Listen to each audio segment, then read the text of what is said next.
Hello students, आज हम पढ़ेंगे limitations of rule of law यानी विधि के शासन की सीमाएं।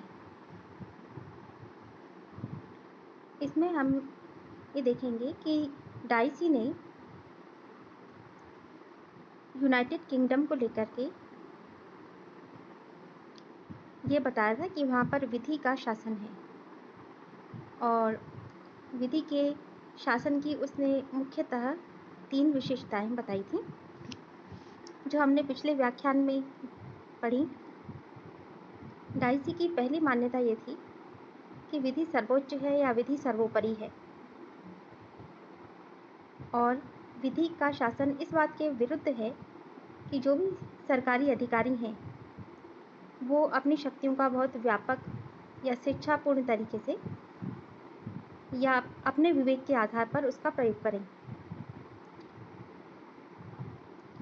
किंतु हम ये देखते हैं कि राज्य का कार्यक्षेत्र आजकल बहुत अधिक व्यापक हो गया है। इस कारण सरकारी अधिकारियों को अपने विवेक के अनुसार कार्य करने की छूट देना अत्यंत आवश्यक हो गया है। इसके अभाव में वे अपने उत्तरदायित्व को पूरा नहीं कर सकेंगे। इसीलिए आजकल विधि का शासन तो है, लेकिन अधिकारियों को अपने स्वेच्छापूर्ण तरीके से शक्तियों का प्रयोग करने का दायित्व दिया जाता है। इसके अतिरिक्त हम ये देखते हैं कि इंग्लैंड की, अगर डाइसी ने बात की है कि इंग्लैंड में तो विधि का शासन है, तो हम ये देखते हैं कि इंग्लैंड में भी सरकार विवेकाधिकारों का उपयोग करती है।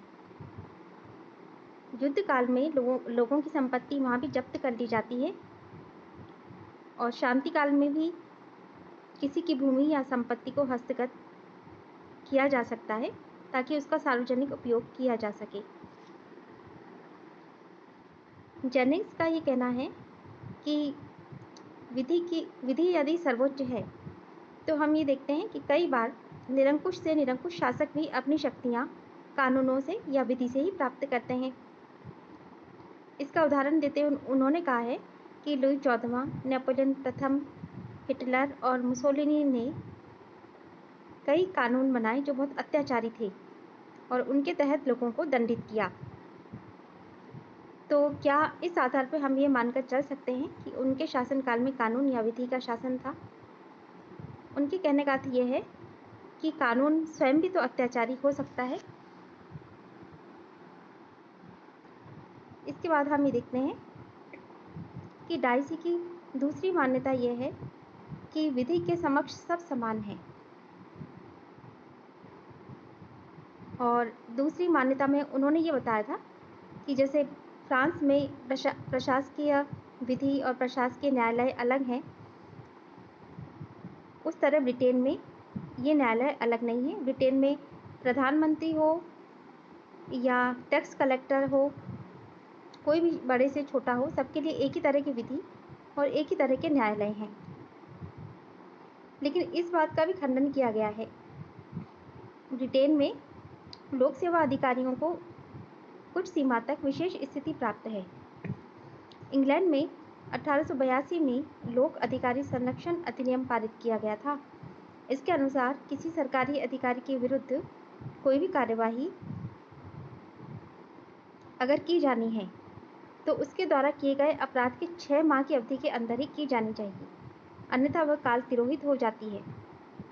साथ ही साथ यदि सरकारी कर्मचारी पर लगाया गया अभियोग सत्य सिद्ध न हो सके तो अभियोग चलाने वाले व्यक्ति को उसका खर्चा भी देना होता है। ऐसी स्थिति में हम ये देखते हैं कि कोई भी व्यक्ति ये साहस ही नहीं करता कि सरकारी अधिकारियों के विरुद्ध अभियोग चलाए। इसीलिए विधि के शासन की धारणा इस अर्थ में भी सीमित हो गई है।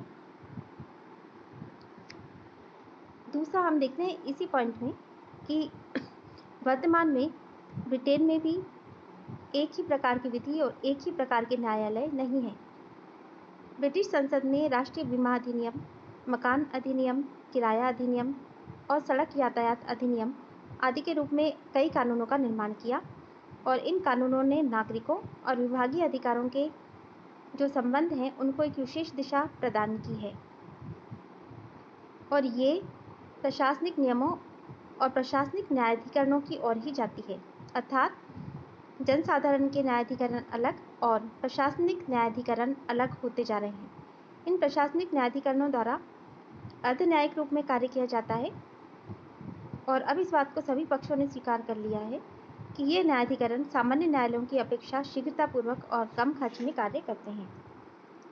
इसके अलावा जेनिंग्स ने इसके बारे में कहा है कि कभी कभी किन्हीं विशेष कारणों से नागरिकों के साथ पक्षपात अगर किया जाता है तो हम उसे बुरा नहीं मान सकते।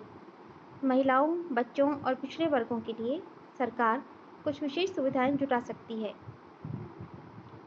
जहां तक फ्रांस के प्रशासनिक न्यायालयों का प्रश्न है, उनकी कार्यप्रणाली अन्यायपूर्ण नहीं मानी जा सकती। इसके बारे में सीके एलन ने कहा है कि फ्रांस में सरकारी कर्मचारियों के विरुद्ध साधारण नागरिकों को दिए गए उपचार इंग्लैंड की अपेक्षा अधिक सुगम, अधिक शीघ्रगामी और बहुत ज़्यादा सस्ते हैं। कहने का मतलब ये है कि प्रशासनिक न्यायालयों की कार्यक्षमता पर हम प्रश्न चिन्ह नहीं लगा सकते। वे न्यायालय भी अच्छे हैं, लेकिन किन्हीं विशेष कारणों से नागरिकों के साथ पक्षपात किया जा सकता है और उनके लिए अलग कानून या अलग नियम बनाए जा सकते हैं। इसके बाद हम ये देखते हैं कि डाइसी की तीसरी मान्यता ये है कि ब्रिटिश संविधान का सबसे महत्वपूर्ण स्रोत न्यायालय के निर्णय है और साथ ही सामान्य कानून है। लेकिन जेनिंग्स इससे बिल्कुल सहमत नहीं है। उन्होंने संविधान की कई ऐसी विशेषताएं गिनाई हैं जिनका न्यायिक निर्णयों से कोई संबंध नहीं है, जैसे ब्रिटिश संसद की सर्वोच्चता का सिद्धांत कि ब्रिटिश संसद किस तरह सर्वोच्च बनी। तो ये धीरे धीरे जब संविधान का विकास होता गया तो राजा की शक्तियाँ छिनती गई और संसद सर्वोच्च होती गई। सम्राट और प्रधानमंत्री के संबंध और राज सिंहासन के उत्तराधिकार का मामला। तो इस तरह हम ये देखते हैं कि संसद की सर्वोच्चता का निर्णय गृह युद्ध की घटनाओं ने किया, न्यायालय ने नहीं किया। जब ब्रिटेन की रक्तहीन क्रांति हुई थी तो उस समय संसद की सर्वोच्चता हमने पिछले व्याख्यान में पढ़ी हुई है। इसी प्रकार उत्तराधिकार का मामला 1701 एक्ट ऑफ सेटलमेंट ने तय किया, न्यायालय के किसी निर्णय ने नहीं किया। इसलिए डाइसी का ये विचार भी तर्कसंगत नहीं दिखता कि संवैधानिक सिद्धांतों का जन्म न्यायिक निर्णय से हुआ है। कहने का अर्थ ये है कि बहुत सारी संवैधानिक चीज़ें ऐसी हैं जो न्यायालय के निर्णयों से नहीं उत्पन्न हुई, बल्कि अपने आप धीरे धीरे विकसित हुई हैं। इसके अतिरिक्त पिछले कई वर्षों में हम देखते हैं कि राज्य के कार्य और इसके परिणाम स्वरूप कानून निर्माण का कार्य बहुत अधिक बढ़ जाने के कारण व्यवस्थापिका के द्वारा अपनी कानून निर्माण शक्ति का एक बहुत बड़ा भाग कार्यपालिका को सौंपा गया है, जिसे प्रदत्त व्यवस्थापन कहते हैं। ये प्रदत्त व्यवस्थापन एक तरह से प्रशासकीय विधि की तरफ इंगित करता है। ये प्रदत्त व्यवस्थापन विधि के शासन को सीमित ही करता है, क्योंकि डाइसी द्वारा विधि के शासन का अर्थ यह है कि प्रशासन का प्रत्येक कार्य या तो सामान्य कानून या संसदीय कानून द्वारा अधिकृत हो, किंतु प्रदत्त व्यवस्थापन की इस व्यवस्था के अंतर्गत प्रशासन स्वयं द्वारा निर्मित नियमों के अनुसार ही कार्य करता है। इस व्यवस्था से विधि के शासन को निश्चित रूप से बहुत आघात पहुंचा है। इसके अतिरिक्त विधि के शासन की कुछ अन्य सीमाएं भी हैं, जैसे यदि जनसाधारण और प्रधानमंत्री से लेकर के और छोटे से छोटा व्यक्ति भी अगर बराबर है तो भी कुछ विशेष व्यक्तियों को विशेषाधिकार प्राप्त हैं।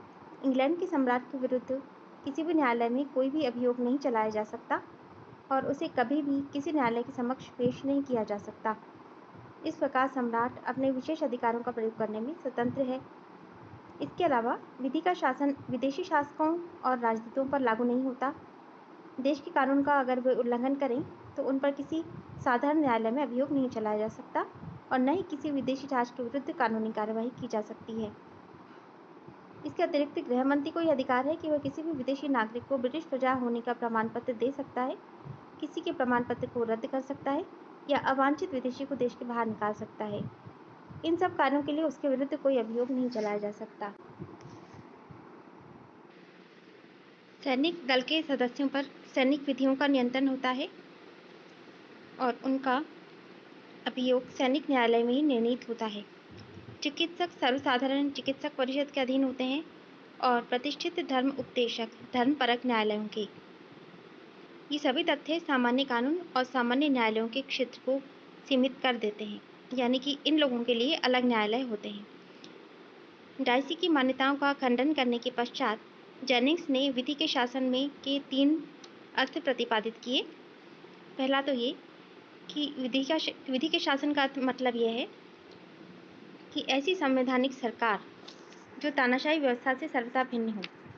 विधि के शासन का प्रमुख लक्षण है ब्रिटिश शासन व्यवस्था का लोकतांत्रिक स्वरूप, यानी कि एक निश्चित अवधि के बाद स्वतंत्र रूप में जो चुनाव होते रहते हैं और नागरिकों को सरकार की आलोचना करने और राजनीतिक दलों की गतिविधियों में हिस्सा लेने का अधिकार मिलता है और वो अपनी सरकार बना सकते हैं। इसके अतिरिक्त देश में स्वतंत्रता का वातावरण मौजूद होना, समाचार पत्रों पर सेंसरशिप नहीं होना और नागरिकों को शक की दृष्टि से न देखा जाना, इस तरह की जो सरकार है वही विधि के शासन के अनुरूप होती है। इसके अलावा दूसरा उन्होंने कहा है कि बराबर वालों के लिए एक जैसे कानून बनाए जा सकते हैं। जेनिंग्स के अनुसार समता से अभिप्राय केवल यह है कि जो बराबर वाले हैं उनके लिए एक जैसे कानून हो और उन्हें ही समान रूप से लागू किया जाए। किसी वर्ग विशेष के लिए विशेष तरह के कानून बनाए जा सकते हैं, परंतु उस स्थिति में यह जरूरी है कि उस वर्ग के सब लोगों पर वे समान रूप से लागू हों। जैसे बच्चे, महिलाएं, बाल अपराधी और विस्थापित आदि को कुछ विशेष सुविधाएं दी जा सकती हैं। इसके अलावा तीसरा जेनिंग्स ने यह कहा है कि आजकल जो सरकार है वो सामाजिक और आर्थिक सुधार लाने के लिए विवेकाधिकारों का इस्तेमाल कर सकती है। जेनिंग्स का ये कहना था कि डाइसी 19वीं शताब्दी का एक उदार विचारक था। वो हस्तक्षेप की नीति में विश्वास करता था, यानी कि सरकार जनता के कार्यों में हस्तक्षेप न करे। लेकिन वो जिस व्यक्तिगत स्वतंत्रता की बात करता था वो व्यक्तिगत स्वतंत्रता के बजाय अब लोक कल्याण की बातें होने लगी है। परिस्थितियां अब बदल चुकी है। अब समाजवाद और लोक कल्याण की चर्चा सुनने को मिलती है। अतः निर्धनता, अशिक्षा, रोग निवारण आदि के लिए, और यदि कोई आपातकालीन स्थिति हो, वो प्राकृतिक आपदा हो, तो उस समय यदि सरकार विवेकाधिकारों का इस्तेमाल करे तो इन्हें कानून के शासन के विरुद्ध नहीं माना जा सकता। इस प्रकार हम ये देखते हैं कि डाइसी के कानून के शासन की में जो कई तरह की कमियां थी वो बताई गई हैं।